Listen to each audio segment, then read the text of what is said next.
Welcome to Chiefly Digital, the CDO's playbook for defining and driving the transformative shift in modern commerce. I'm Ian Faison, CEO of Caspian Studios, and today I have the pleasure of introducing the host of the show, two-time CDO, three-time CTO, Jay Topper of Fabric. Jay, how are you? I'm doing great, Ian, and you're my first podcast, so I'm excited to see what turns out here at the back end. Yeah, it's going to be an absolute thrill. I have loved our conversations together behind the scenes up until this point, and just like between what we're going to get into here with the Topper's 10 for a CDO and the role of the CDO and all those things. It's thrilling to be just getting to know you and chatting about all this stuff. I appreciate that. So who the heck is Jay? Yeah, I saw that question and I've struggled with how to answer it. I have several components. I break my life into three careers that I've had since high school. The first was, and we share this in common, I believe, is I joined the Army right out of high school under then President Jimmy Carter, and I was an air traffic controller.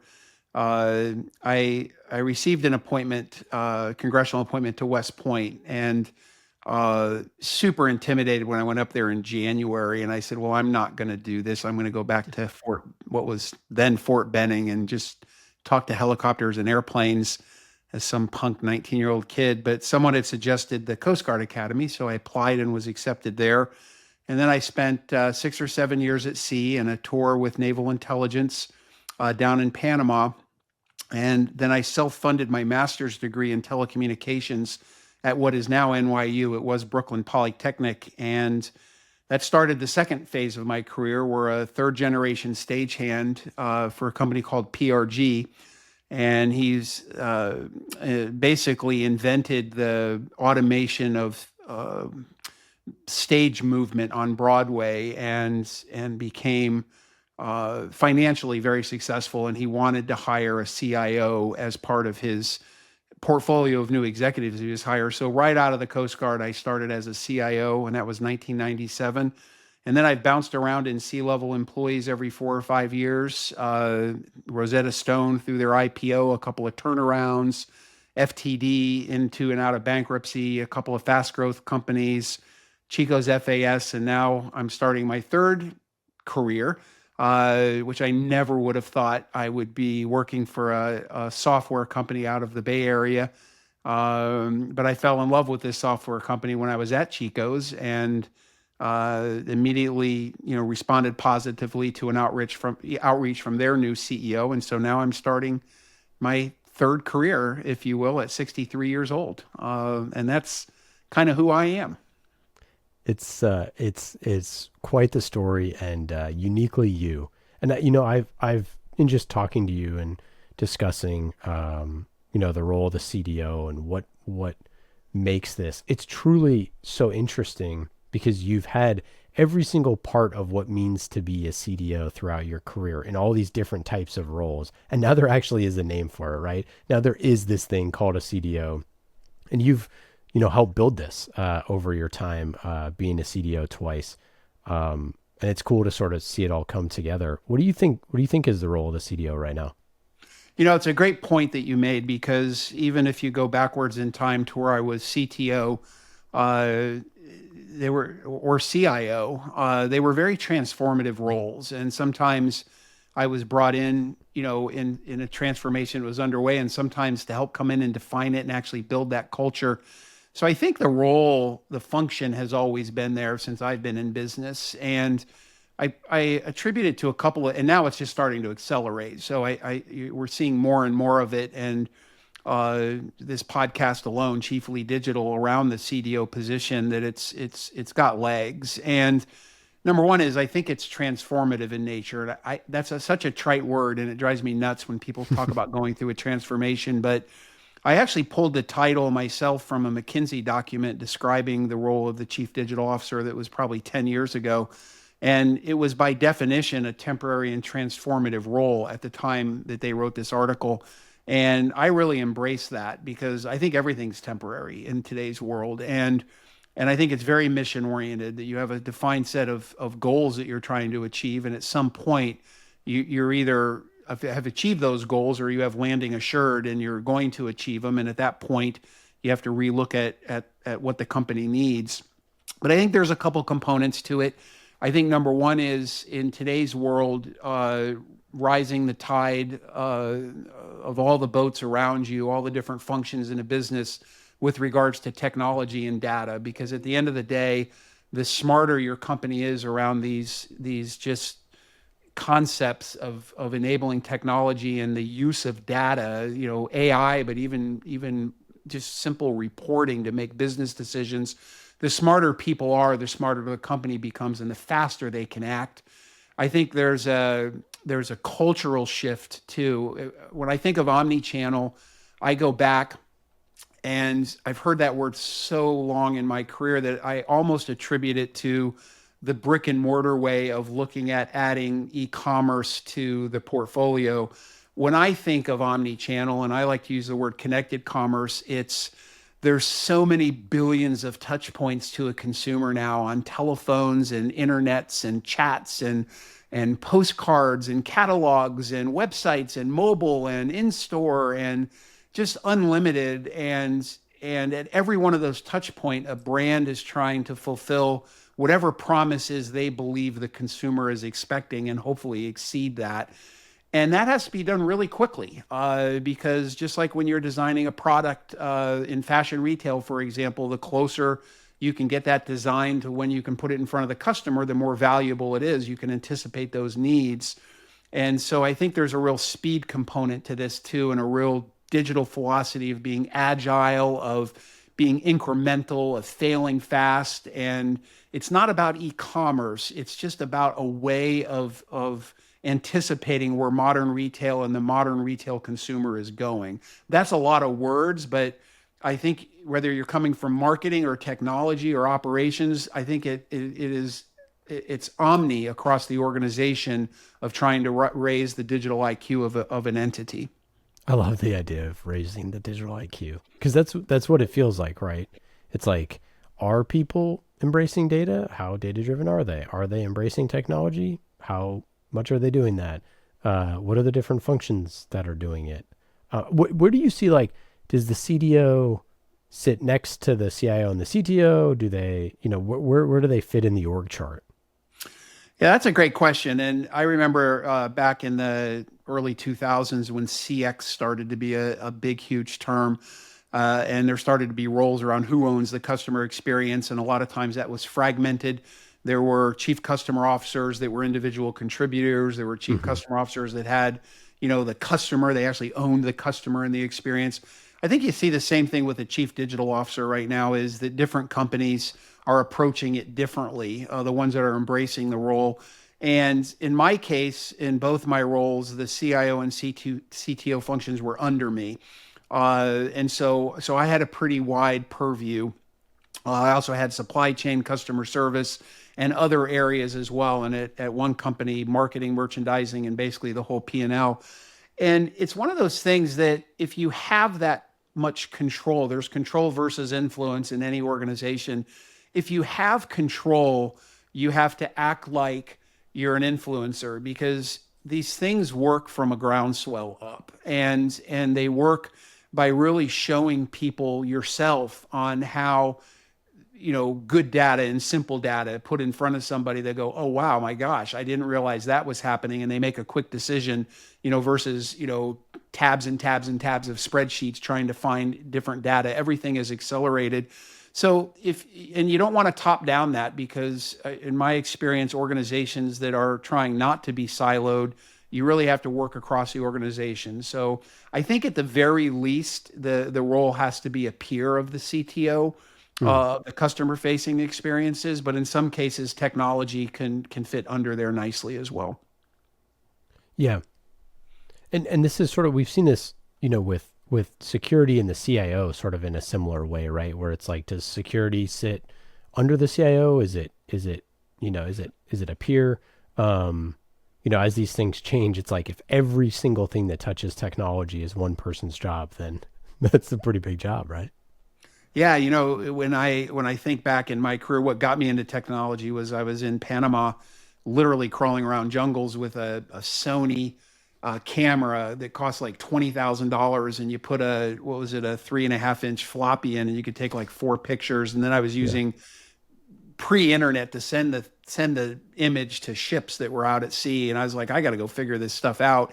But back then technology was almost, it was only 10 or 15 years ago from being in the basement with punch cards, for crying out loud, where seen and not heard. And it's just accelerated so much. I can't, then there was the CIO role, and that was very back officey. And then the CTO, hey, I'm dealing with stuff that the customer's interacting with, which I think really started more in product companies like Fabric. And now all of a sudden it's everywhere. And CIOs have to make a massive transformation to get into that CDO or even CTO role, because it really is about the consumer and it's about ROI based investments. And you always have to make these investments that aren't. But at the end of the day, the CDO should be very, very dialed into the P&L, and that every action is somehow stimulating a positive response with inside that P&L. So yeah, it's changed a lot, and I don't think it's going anywhere fast. With AI coming around the corner, you could have a chief AI officer before you know it. And I'm a big believer in AI, and the power of computing. Data centers are power.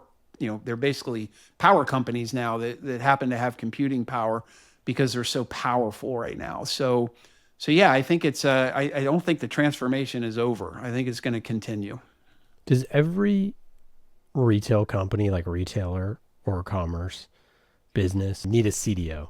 It's a good question. I think that I'd look inside the company. When my boss hired me, I worked for the CEO of Chico's the second time I was CDO, and she and the board were both fully embracing this digital first mentality, and I led the digital first pillar there, which again was a cultural shift more than it was anything to do with technology or data, even though those were big components.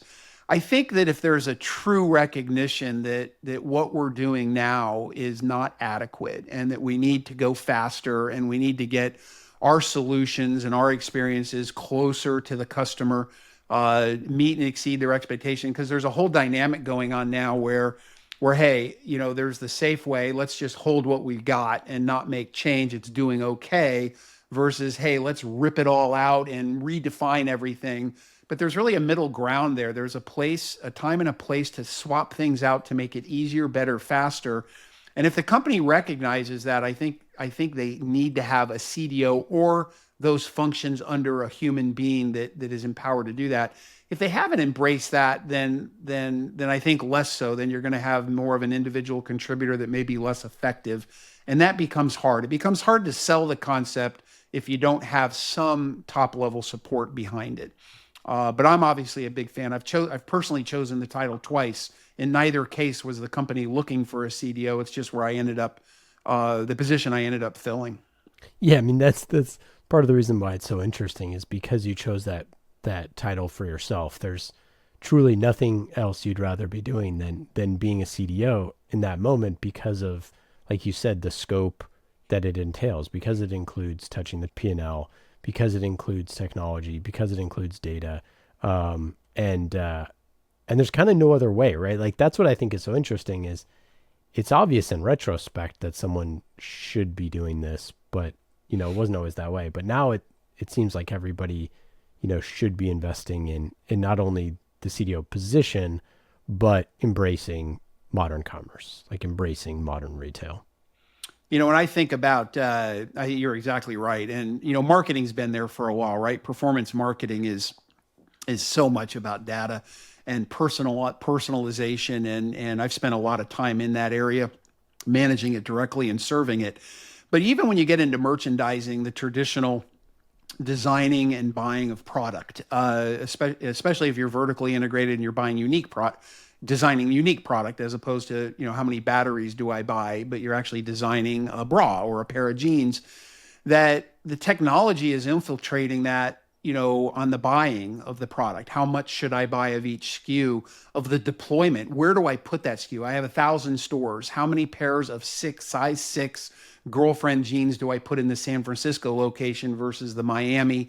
how do I price it? And can I price it differently across regions? So even traditional merchants that are usually, responsible for the product itself and buying the product, technology is just creeping and slamming into their area as well. So I also think you have, no matter what route you come from, you have to really chase your weaknesses of where the company's challenges are, whether or not they're in your comfort zone or not, and you have to learn. So I think curiosity is a big component of the role as well. Yeah, you said that you made a huge emphasis on putting data at the center of everything as a retailer. That you felt like that was extremely important. Well, I mean, it's like again, it's kind of obvious, but yet it doesn't. It's not necessarily always happening. I'm amazingly inept at Excel. I'll just declare. Hey, I'm 63. I can claim anything I want at this point in my career, and I am weak on Excel. And people that send me, big, huge 11 by 17 multi-tab spreadsheets, I look at that and I just say, and you get them every day, and every large retailer executives there probably get 20 or 30 reports dumped on them every single day. It is impossible to navigate. I go very hands-on in this regard and I'll build reports myself, templates for like a one-pager. Contribution margin is one of my favorite all-time reports, looking at each of the marketing channels and their impact on the P&L down to the contribution margin level. And I will actually build a one pager and then I'll compare it to last year and I'll show that to people and I'll explain it to them. And the eye opening in simplicity, I believe in data simplicity. Certainly you have to architect it smartly, and that can be complex. So you have to house it, intelligently so you can get at it and do all the things you want to do. And that's a very technical exercise. But as far as the delivery of data, and I'm just talking about reporting right now, not even getting into AI, simple is usually good. And if I can understand it and my staff can understand it, and then I can get people that maybe are less technically proficient to understand and go, my gosh, this is amazing. Then it can all of a sudden become a Bible of a particular area. And I've done that time and time again, where I will work with a person building the report for weeks to come up with something. And I go, my gosh, this is amazing. I can't believe the insights this is showing on our different marketing channels and where they contribute and what we're paying per customer and all this stuff, which has always been there, but it's always hard to find. And so I think data from a simplistic standpoint, so people can make rapid decisions. And if those decisions don't pan out by continually measuring, back out and try something else really quickly, instead of just taking months to come up with plans to try something and then months to see whether or not they bear fruit or not. So data is everything in this world. And it's not, certainly in my lifetime, I don't see that changing. This past weekend was the big sale, the yearly sale at REI, an REI member. And I knew it was coming. I knew I was going to get my 20% off coupons, I knew I could use some of my member money, and I had it all sort of planned and figured out. And I was just thinking the whole time, like, they don't know that I'm waiting on those and that I'm going to use them, but they know when I use them, right? And there's just so much information there. There's so many things that you can do to prepare, and that, like, REI sent him to me the email saying, hey, don't forget, you're going to get that 20% off full price item that's coming up. And I think about like modern commerce. And this idea of, you've said it's not e-commerce, it's modern commerce. This idea that, I go into the store, I go try some stuff on, I go, check it out. I go back home with my, screaming toddler, and I'm like, all right, I'm not going back out to the store, but I know exactly what I want. I make that purchase online. This is so much more complex now than it used to be. It's all integrated. It is, and the data. Of course, there's data guardrails that states and governments and countries are placing on retailers as well. That you have to work around those.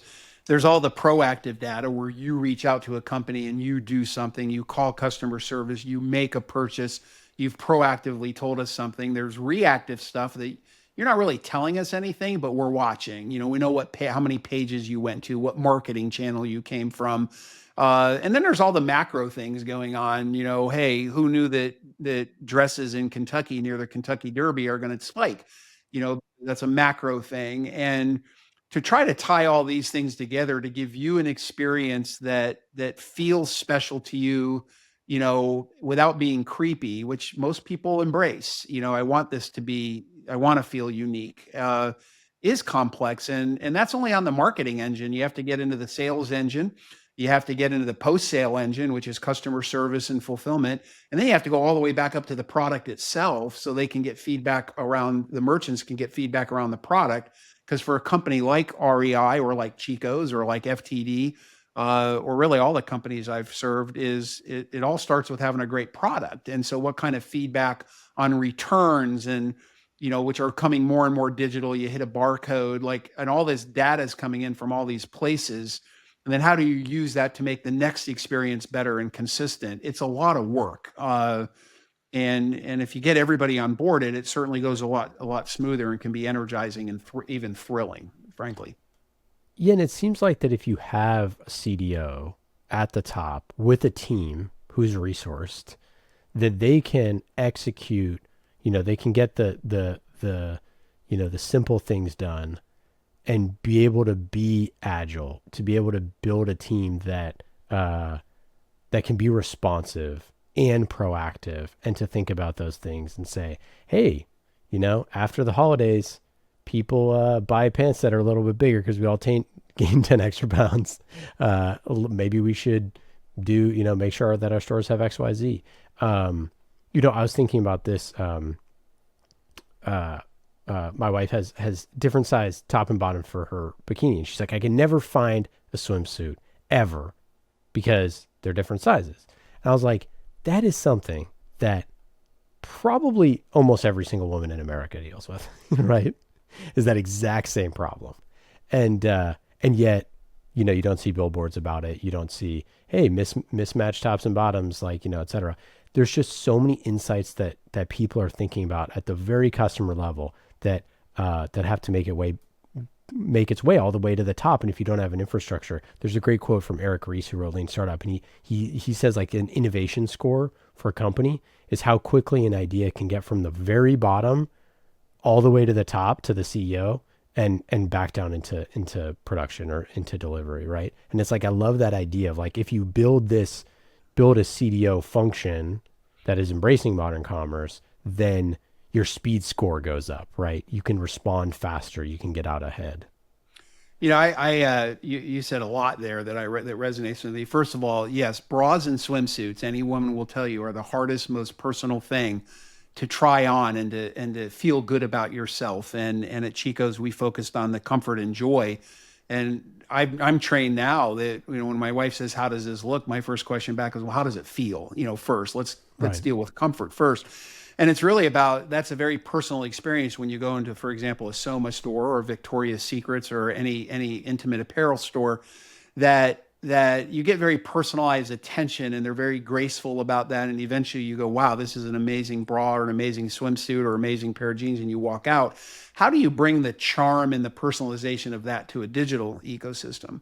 The flip side of that is, I can go to a digital property, and within seconds, I can tell you how many people have come in the last half hour, what pages they went to, how many made it to the cart, what the products were in the cart, and how many people actually checked out. And you can actually do the same thing and bring that speed mindset into a store, because now there's cameras in stores, on almost every store.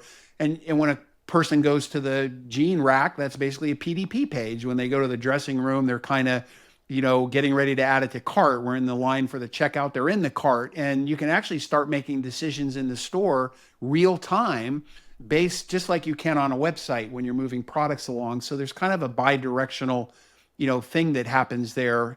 And as far as speed goes, I'm a speed freak, and to the point where the people around me, direct reports, partners, question that I go too fast, and that I take risks. I really don't. I don't look at myself like that. I've never not had an out. And I believe that speed is really important, especially if you could put it in little chunks, so you're not really committing the whole world, to one particular initiative. But at the end of the day, if you can do it tomorrow, do it tomorrow. And if why wait 2 weeks? And I fundamentally agree with the concept that the retailers that understand speed to market is going to be one of the things that is going to help them win. And then how do you put the infrastructure around that? I could not agree with that statement any more than I currently do. I I I love it, and I love the idea of being a speed freak because I mean I think people overanalyze everything in business, to be fully honest, They do. and they think that they're making the decision with like the most information possible, and that they're really not, anyways. So it's like I've as I get older, and I don't know how you feel about this, but you know you got to trust your gut and back it up with data, because there are decisions where it's like, okay, well, let's get into market and let's test it, let's figure it out, right? And that and you just don't know, and you just hear so many examples always of, hey, we tried this thing, we didn't know if it was going to work, didn't seem like the best idea, and oh, people loved it, but actually they did this, like Yep. actually they turned it inside out, Yeah. and that's how they wore the jacket. And you're like, oh, crazy.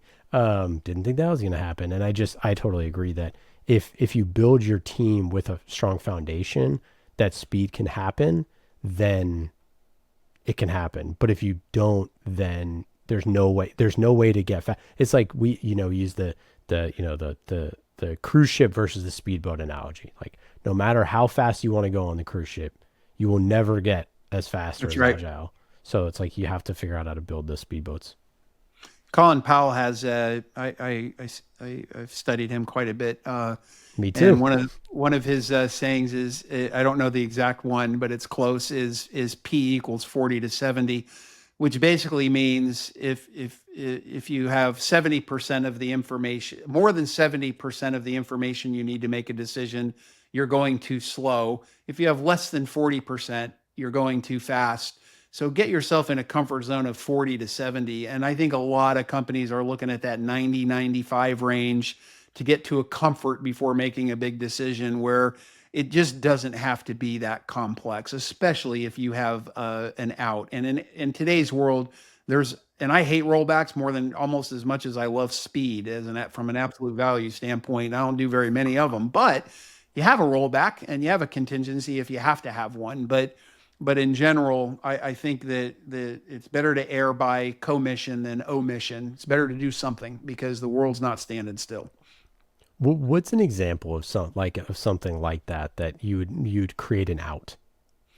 Well, I mean, I'll give you a simple example is at all my retailers I've worked for, there's typically a blackout period from, I don't know, November 1st or October 1st through peak, because nobody wants to mess with Black Friday or Cyber Monday. And I subscribe to the notion of do a release a day right up until Black Friday. Like, what difference does it make as long as you have an out on that release? Oh my gosh, that release didn't work. Roll back. Okay, we're done. 3 minutes later, we're good. Because a lot of companies hold off for 3 and 4 months of doing absolutely nothing. So they lose a third of the year.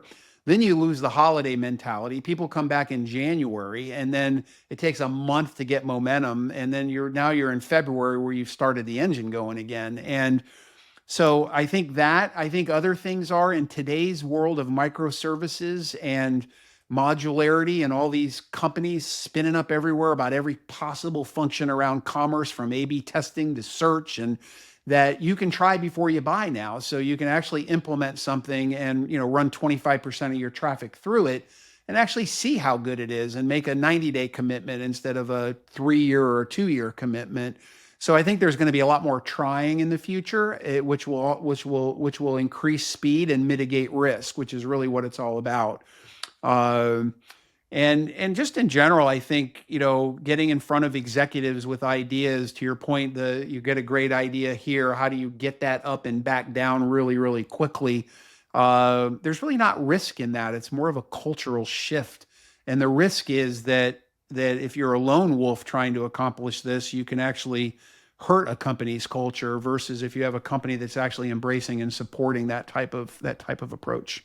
Well, it's nice with the CDO function for a retailer because if you have this function that you have a decision maker who has their thumb on the P&L and their thumb on, the digital customer experience and their thumb on, a bunch of different factors within modern commerce, that is a decision maker who can be, deputized to say, hey, this doesn't need to go any farther than you.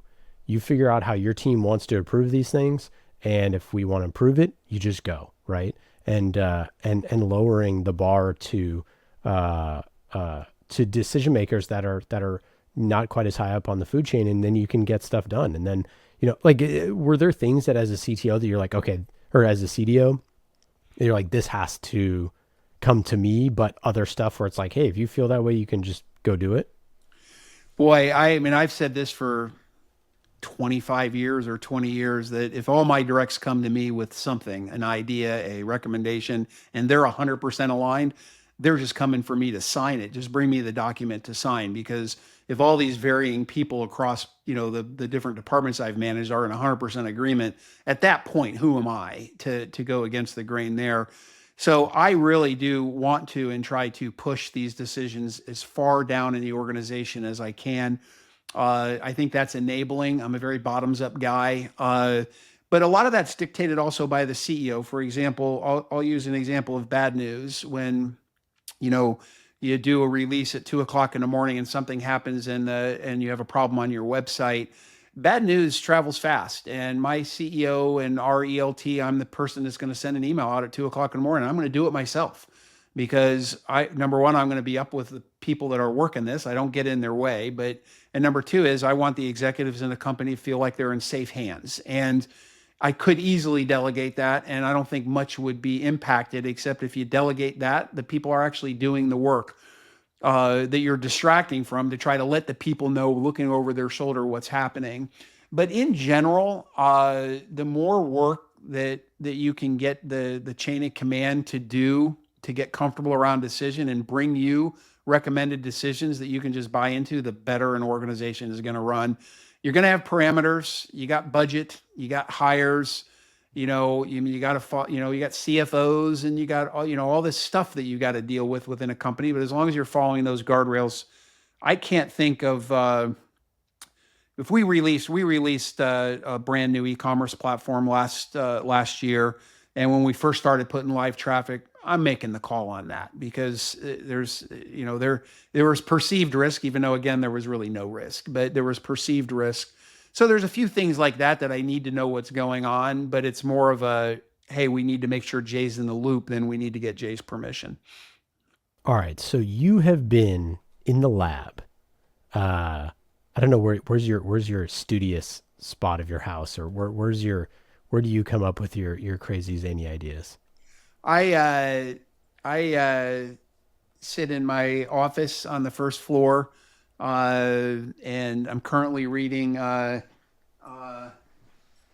Ernest Hemingway's short stories. Oh, amazing. Uh, just because I'm now doing a lot of content generation. I have a weekly blog and I've got this podcast, and so I have to have some time where I'm detaching. Normally, it's much more. I feel much more tactical as a CDO because I'm in it to win it, and it's like every decision and and you're orchestrating 1,000 people across an organization before, as opposed to here where I'm mainly an individual contributor.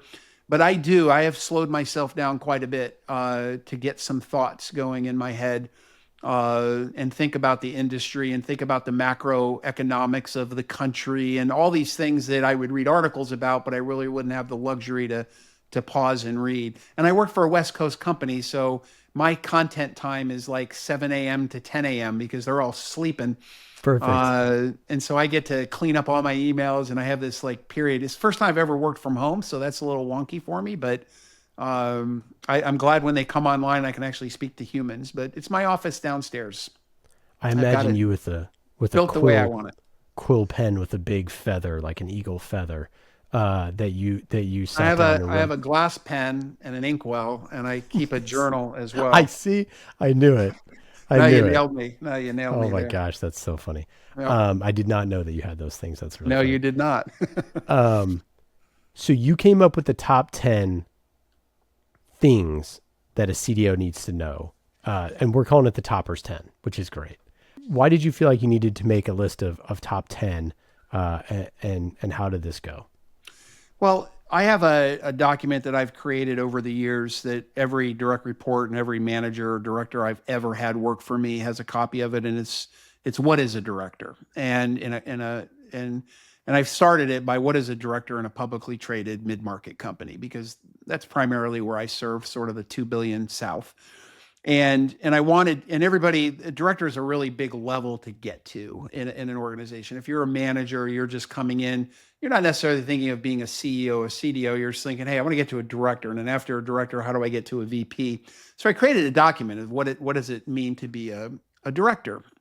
And when this podcast came up, the question was, hey, what do you think are the traits of a CDO? And so I had one that was targeted towards C-level employees, and which really isn't CDO because a CDO is unique. So I think most of these would apply to pretty much anybody aspiring to be a C-level. These are the 10 things that I believe are just inherent qualities necessary to be a chief digital officer in a company.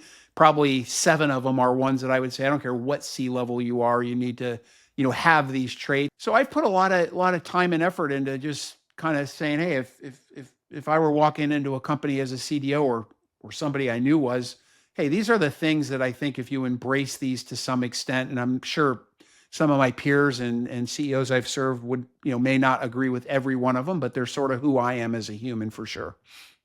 All right. Toppers 10 for CDO, number one. So number one is and it's is to know your company. And when I say know your company is take data off the table on this question. It's before I take roles, like visit the stores, even before you take a role, and not just do it so you can bring it up in an interview, but really start to understand the associates that you can see from a customer standpoint. Listen to customers. This is about going on Glassdoor. This is about just really understanding your company. When you get into a company, yes, you need to understand your company's financials. You need to be immersive with the companies, join the Facebook groups, listen to customer service transcripts, because it's really about the heartbeat of the company that you're trying to stimulate here. And if you understand your company and you understand your consumer, you understand your product, you can start making the connection of why the customer is interested in your company or your product and where there might be some gaps to fill. I include the competitive landscape in this. So it's just basic, MBA type stuff of really, which I don't have one by the way, but just basic business 101 of really understanding your company, their strategy, their vision, their mission. Like you got to have that foundation first before you can start poking holes at the problems that you need to try to figure out. Number two. Number two is data. And you need to understand the company's data. And there's two prongs to this. And one prong is even if you're, especially if you're not technical, is understand where your data is and loosely how it's architected. Do you have a customer data platform? How easy is it for people to access that data? Not just for management reporting, but how easy is it for people to access that data to infiltrate experiences to make them more enriching for consumers or for employees? Look at all the reports that are out there, like every single peer I meet with. And, I say peer, I don't just mean a VP or above. I mean a peer in a group that's a manager. Always ask them, hey, what is your go-to report? What do you use every day? And what problem are you trying to solve? So it's really immersing yourself in data. And if that's a weak spot for you, then double down on it because that's where it's all headed. Number three. Number three, be curious. I love flexibility of mind. I love being wrong. I can be opinionated. There's no question about it. But at the same time, when, you know, when you're wrong, when you have a really strong hypothesis and you're proven wrong, it's like eye-opening. It's like, wow, that's cool. I didn't know that would impact the experience so much. I was wrong about that. I thought that would be, useless and have no impact. Whatever those things are, that if you're eternally curious when you meet people, when you're learning something. I work for a software company now. I've never worked for a software company. And so I'm learning every single day. I like product marketing. I've never associated with product marketing. I've never associated with sales or product management at a product company. I certainly have managed product management and e-commerce, but you got to be curious, and you can't fear the things that you fear the most. So for some people, AI is such a hot button right now. I am 100% bought into AI being very transformative, and there's a lot of noise out there, but this is like a real bandwagon. You need to understand those things. And so the only way to do that is to not bring a playbook. There's an old saying that an old boss told me, and that is, whatever it took to get you to this point is not going to be enough to get you to the next one. And I fundamentally believe that. So stay curious. Yeah, I if we're using the Colin Powell reference that you said earlier, of that 40, knowing 40 to 70% of the information to make a decision, that means you're gonna be wrong, right? Like it's built in. It's like with It marketing, is. like when people try to like say like every dollar needs to be attributable. And it's like, yeah, but then you have no waste, right? Waste is the thing. Waste is good because if you have waste, that means you're maximizing the potential for something. If you have no waste, then it's like, could we have got 40% more business, 50%, 100%? Like, we don't know what was happening because we didn't bother to like have any waste. I think you're 100% right on this. And marketing is a great example of that because, I've worked for, first order profitability companies. I've worked into, multi-touch attribution, last touch attribution, LTV models, like all these different models. But at the end of the day, if you're not experiencing in different channels and throwing money at different attempts to do something with content and channels and segments of customers, you're never going to unlock what's next with regards to getting people to go to your store. And so I agree with that. Number four. Number four, and this is also a Colin Powell one. Actually, I think it's my only one in here, but optimism is a force multiplier. I am a perpetually optimistic human. In fact, when the shit hits the fan the worst, that's when the stress air just leaves me. My kids will always, say, "Hey, Dad, when you get in a car wreck, you're not stressed at all. But if I forget to take out the trash, you get pissed off." And I'm like, yeah, these macro things that come at you, that are big things. You just need to break them down, and you need to be positive because that keeps positivity around you. And it doesn't mean be fake. It means literally, I don't know that there's a business day or a business problem that has come my way that I haven't looked at it as, hey, this needs to be a motivational solve to this problem. And if I act like this, my directs will act like this. And if they act like this, then their staff will act like this. And it just is a better way to live life in my opinion. And you can acknowledge the bad. So this isn't turning a blind eye. This is just more about how your approach to problems and challenges are. Couldn't agree more. Number five. Bottoms up. I've worked for some assorted cultures, I can tell you that. I've worked for companies where people at my level would say, yeah, you can't meet with any of my people without going through me. And I'm always like, really? You can meet with any of my people. In fact, I don't want you to go through me. And I've worked for others that say, yeah, you can talk to anybody you want. But the bottom line is, if you want to figure out what's going on in customer service, go to the call center and sit with the agents. You're not going to read a report and figure that out. Listen to 20 customer calls. Take a few, and which is scary, by the way. The least salaried people are handling the scary calls every day of their life and the chats and everything else. And bottoms up, if you want to find out what their pain point is, sit behind them where they navigate their systems. You want to understand what an accounts payable clerk goes through in the ERP, sit down with them and meet with their managers. And just, to me, this is about a groundswell. And I have as much fun, interacting with a junior analyst building a simple report for me as I do coordinating a 5 vendor, 200 person team to get this massive project done. It's all just about individuals and humans, and no human is bigger or less than the other. Some are have more decision making and more budget, authority than others. But at the same time, if you really want to understand your company, get down into the weeds with the people that are actually doing the grind day in and day out. Number 6. 6 is my favorite. I don't know why it's number 6, but it's my favorite, and it's create a hero culture. And again, I'll use a contrast to two companies. I worked at one company where when we would have any type of outage on anything, in fact, third party, AT&T goes down, or something happens in a release in the middle of the night, the CEO would be like, "Who are we firing?" and yelling, screaming, while the problem was still happening. And then I worked for another company where the C levels would come by, my office, knowing I'm on a bridge, sometimes lengthy for hours, and they would ask me if they could do anything for me, and do I need coffee? How's my team doing? Am I rotating people off? Some of these big hairy ones, especially when the supply chain was bonkers during COVID, and the bottom, and it creates the latter creates an environment where if you find the problem, even if it's in your backyard, that you're a hero, and it's not a blame game. It's not a hang your head in shame. So when a problem pops up, the first instinct people should have is to look into the area they manage before they start saying that might be marketing's problem. That wasn't us. That was the merchant. So wait a minute, data didn't do this. Infrastructure's at fault. Is really look inside yourself and just value and reward the people that are finding the problems. And then the people that are making the solutions go up on a pedestal because they're the amazing problem solvers. Both of them deserve equal treatment. And so if you create that environment, you have fearless people around you that aren't afraid to fail and are more than willing to admit that they made a mistake. And that vulnerability, I think, is key in an organization.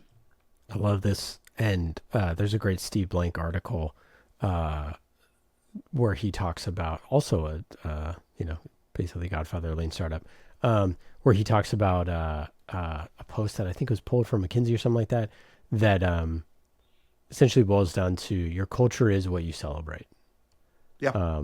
And if somebody takes a cross country flight and doesn't sleep and pulls an all nighter and closes a huge deal and, parties all night and you celebrate that, then you're making more of those type of people.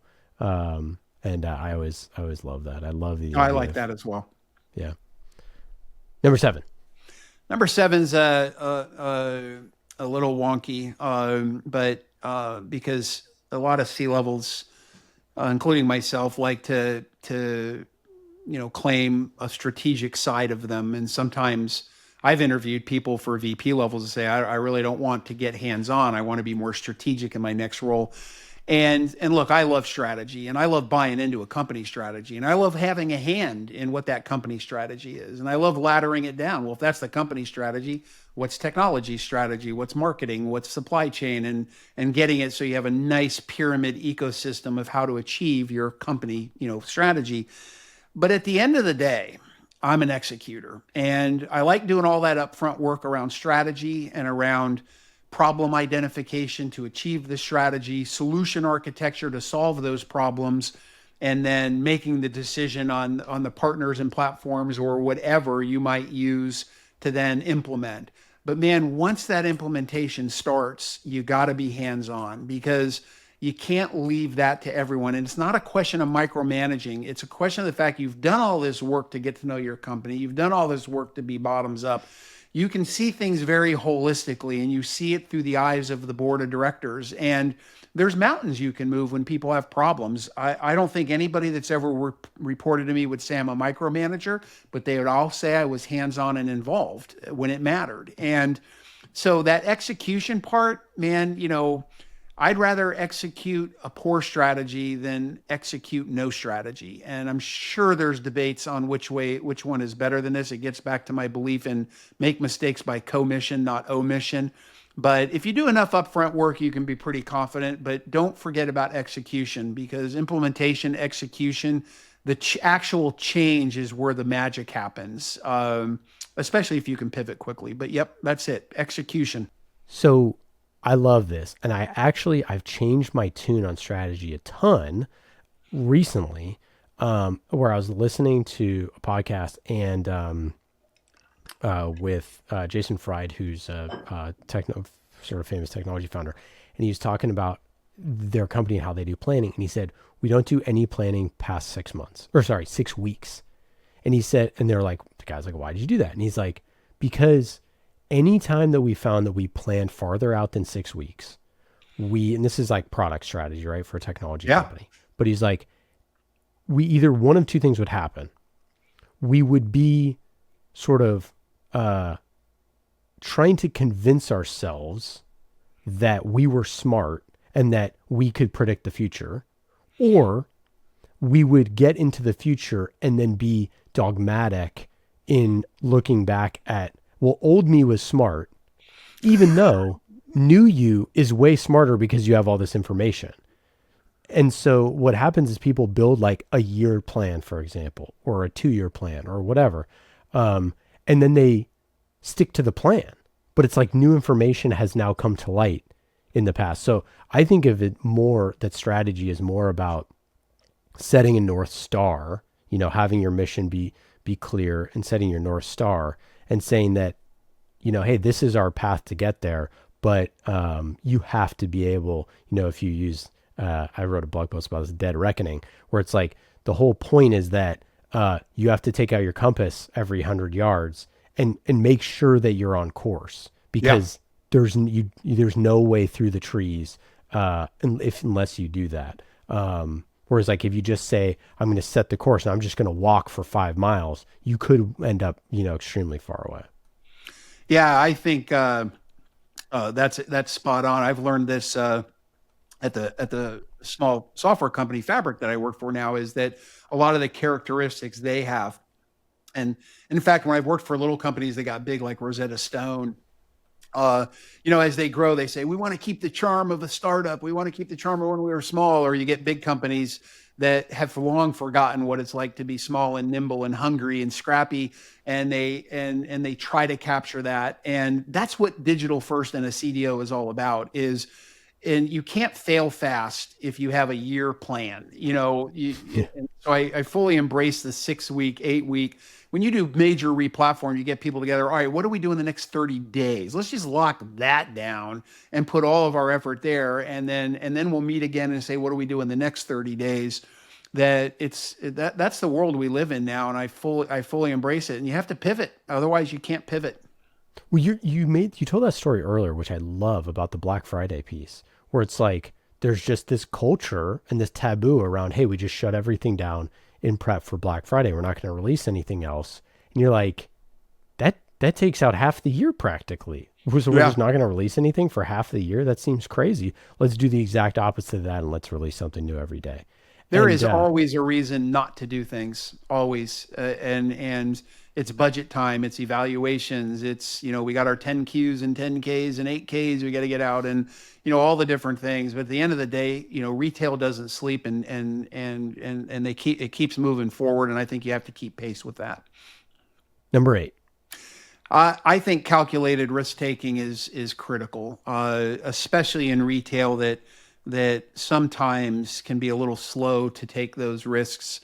The greater the risk, the greater the calculations you need. I'm not reckless. I've not had I've been fortunate not to have major failures in my career. I've had a couple I wish I could redo, but nothing that certainly changed the trajectory of the business. And again, I had a partner I work with that helped me implement Fabric at Chico's, and the woman that heads that relationship from a senior standpoint, she goes, I thought I was a risk taker until I met you. And I go, explain to me how you think I'm a risk taker, because I don't understand it. And he said, well, you're doing this during. I go, yeah, but we could roll back in 2 minutes. Well, yeah, but no, we can roll back in 2 minutes. Like, badge on table, I commit that we could roll this thing back. So why is that a risk? And it's really redefining what a risk is, and figuring out what is a risk to your company really. And $50,000 to a $2 billion retailer is not a risk to a retailer. A risk to a retailer is losing 20% of your customer file. That's a risk, but it certainly isn't some of these little micro things that happen during the course. So I'm just a big believer in calculating that risk and getting people on board to start pushing you a little bit. In fact, I love it when I'm the voice of reason. The craziest company I ever worked for, I had a CTO reporting to me. I was the CDO and I had the CEO. We were all risk takers. There was no check and balance. Now that can get a little bit dangerous because like one person would say, "Hey, I think we should explore China." Okay, I'm going to get on an airplane tomorrow. Okay, here, go do this. So you like to have a little check and balance. You want some reason around you, but at the same time, my experience is that most of the time people can take greater risks than what they think they can. I love that. I in the army, the one of the great lessons I had in the army is about rubber balls and glass balls, and and I just think that there's so many people in business that feel like they're holding a glass ball, and it's not. If you drop it, it'll bounce, pick it right back up. Number nine. Number nine is agile agility, and it's funny because I live my life in an agile world, and what I mean by that is if I'm going to redecorate a room, it's an agile process for me. If I'm cooking, I cook a lot. It's an agile process. I pivot, I do little things, and I change. And the bottom line is, I think the day of big, massive, non ROI waterfall projects are just going away. And you have to increment yourself to victory, and you have to figure out a way to show some value along the way. And that can be constructed. When a lot of the replatforms I've done, the biggest risk was always, are we sequencing this right? Are we going in the right order? Sometimes you can put a little platform in that can get you a quick ROI, and then you can say, all right, now we'll go to this aspect of our platform. Now we'll go to this one. But at the end of the day, it gets back to your same principle of 6-week planning versus, year planning, is the more incremental you can make things. And certainly, shameless, legitimate pitch, Fabric embraces fully incrementality. I lived it with them for 2 years. The more you can embrace that, the more easily you can pivot and make changes to what your plans are and what your sequencing is. And I've made plenty of those changes. You said it brilliantly just a minute ago. Like, I know 5 years from now, I'm going to look back on today, Jay, and go, that guy was pretty ignorant. You Yeah. got to recognize that. And I think 2 months from now, I'm going to be smarter than I am now, or at least less ignorant. So I think that concept of incrementality is absolutely critical. And yeah, it's hard to build. Every retailer does 3-year plans and 5-year plans. And man, oh man, that is some pie in the sky stuff. I mean, I do it, I play, so don't anybody get stressed out about that when you have to. But I'm big into incrementality. I love that, and I love this. This is such a great lesson, the idea of incrementality, because you talk about in investing that it compounds. That in content, things compound. Like you get another listener, then you get 10. All of these customers compound. So if you're getting 1% better every day, that compounds, right? And that's not 10x, 100x return tomorrow, but over time, it becomes a massive. 100%. That's exactly right. Number 10. Number 10, be genuine. And I think I've always been genuine. I don't know. I like to think I have been. And I'm a big fan of Brene Brown. I've watched almost all her stuff. I'm better at watching than reading sometimes, and it's a lot of it's about vulnerability. At least some of her early stuff about being vulnerable, what you're not good at, what your fears might be. And there's always this debate going on at offices. Hey, company's not your family, and your family's your family. And look, I got 4 kids and 6 grandkids, and I know what family is. But at the end of the day, the people you're working with, they're also humans, and you need to care about them. You need to hold them accountable, and you need to show them that you're a human being. And so I prize vulnerability. I prize self-reflection. Prize self-awareness. It's sort of a humility that comes with wisdom, I think, if you can combine those two really well. So you can be confident and humble at the same time. And I think if you can master that, and we never do completely master it, then you can start having more fun with it. especially if it's attached to performance, because I don't ever want to let accountability slip. But that's not the same thing. So I think just be yourself as much as you can, as much as you're willing to open up who you are as a person to the people around you at work. And I think that ends up being, something that's very powerful, and people come to respect and admire it. And I certainly do in the leaders and the peers that have shown that to me. And I've come up through a world where I've learned that I don't turn on and off myself just because I walk through the doors of a company.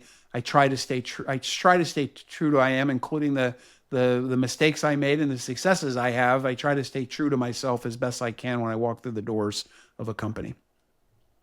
Jay, it's been wonderful chatting with you today. I'm so excited to listen to this show. We have some amazing guests coming up. We have some amazing conversations. I can't wait to hear you talk with all these CDOs. Wonderful chatting with you. For our listeners, you can listen to new episodes of Chiefly Digital that are going to be coming out, and you can connect with Jay on LinkedIn. Jay, any final thoughts? No, Ian, you were awesome. I really appreciate the experience, and I appreciate the time that I got to spend on just building some content I believe in. So this was a lot of fun for me, and hopefully it brings some interest to a few people after we get it out there. Indeed. All right, take care. All right, see ya.